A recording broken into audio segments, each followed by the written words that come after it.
شايفين المنظر اللي قدامكم ده اللي بنشوفه كتير في الأفلام الأجنبي؟ المنظر ده موجود هنا في مصر على أرض مصر. وكمان المنظر ده، انتوا متخيلين مصر فيها ايه؟ مصر بتعمل عظمة. انتوا عارفين الحاجات دي ايه؟ الحاجات دي بنستخدمها في إنتاج الكهرباء. طب بننتج منها الكهرباء ازاي؟ وليه أصلا؟ ده اللي هعرفه لكم النهاردة. وانا بالمناسبة ما كنتش اعرف عنهم اي حاجة. يلا بينا نبدأ سوا.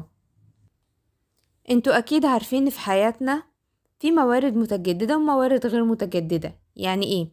في الحاجات اللي بنستهلكها على طول، في منها حاجات ممكن تخلص بالوقت وحاجات ما بتخلصش بالوقت.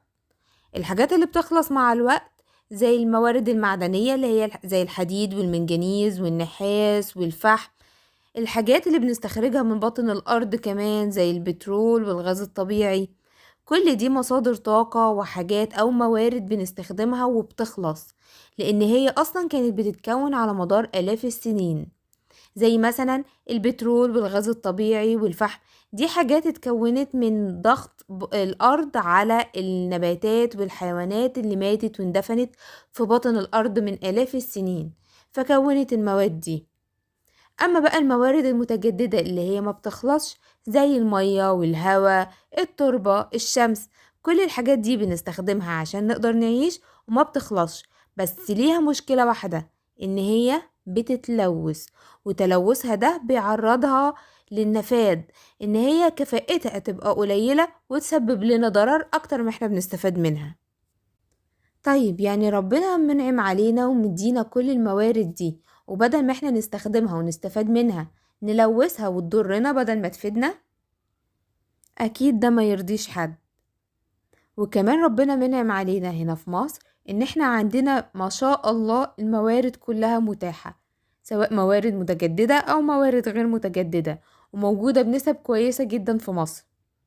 طيب نعمل ايه عشان نحافظ على الموارد بتاعتنا دي، والدولة بتعمل ايه عشان تحافظ على الموارد دي؟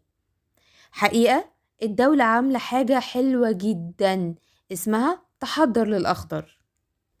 المبادرة دي الحكومة عاملاها عشان تشجع الناس على المشاركة في الحفاظ على البيئة، وكمان ترشيد استهلاك الغذاء والطاقة زي الكهرباء والمية. وكمان بتشجع الناس ان هم يعملوا على اعادة التدوير المخلفات، والتشجير ان هم يزرعوا نباتات اكتر في بيتهم في الاراضي اللي قدامهم. وكمان يعيدوا تدوير المخلفات، يعني نحط البلاستيكات في مكان، الورق في مكان، البواقي الاكل بتاعتنا في مكان، مش كل حاجات تتحط على بعض، وده خطر جدا اصلا. وده بيضمن لنا حياة مستديمة. يعني ايه حياة مستديمة؟ الحياة المستديمة يعني ان احنا بنحافظ على موارد البيئة ونقلل استهلاكها وتلوثها، فتفضل معانا اطول فترة ممكنة من غير ما تخلص. كمان مصر عاملة عظمة في توليد الطاقة الكهربائية، بنستخدم تقريبا كل حاجة عشان نولد طاقة كهربية. مصر عاملة محطة كهرباء السد العالي في محافظة أسوان لتوليد الطاقة الكهرومائية، يعني طاقة كهربية بتتولد من المية. عاملة كمان محطة الزعفرانة في محافظة البحر الأحمر لتوليد الكهرباء، تخيلوا، من الرياح. فيها حوالي 700 توربينة. التوربينة دي زي مراوح ضخمة على ارتفاع عمود حوالي 46 متر، بتنتج طاقة كهربية من الرياح. وهنا بتتحول الطاقة الحركية اللي جاية من الرياح لطاقة كهربية. كمان في محطة الكريمات في محافظة الجيزة، بتولد الكهرباء من الطاقة الشمسية، يعني بنستخدم الحرارة اللي جاية من الشمس في توليد الطاقة الكهربية. ومحطة الكريمات دي المحطة التالتة على مستوى الشرق الأوسط اللي بتستخدم تكنولوجيا الخلايا الشمسية بعد المغرب وتونس.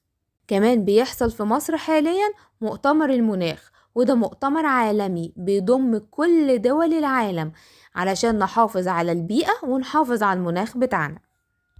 طيب الدولة بتعمل كل ده واحنا نفضل نرمي الزبالة في الشارع، نفضل نستهلك الكهرباء كده عمال على بطال، نفضل نلوث في الهواء ونخلص المية؟ اكيد لا. مال احنا دورنا نعمل ايه؟ دورنا ان احنا نرشد استهلاك المية، يعني واحنا بنتوضى او واحنا بنغسل وشنا ما نسيبش الحنفية على طول مفتوحة، وخاصة واحنا بنغسل سنانا. كمان نستخدم الدش، بلاش نملى البانيو ونقعد نلعب فيه ونخلص المية عمال على بطال.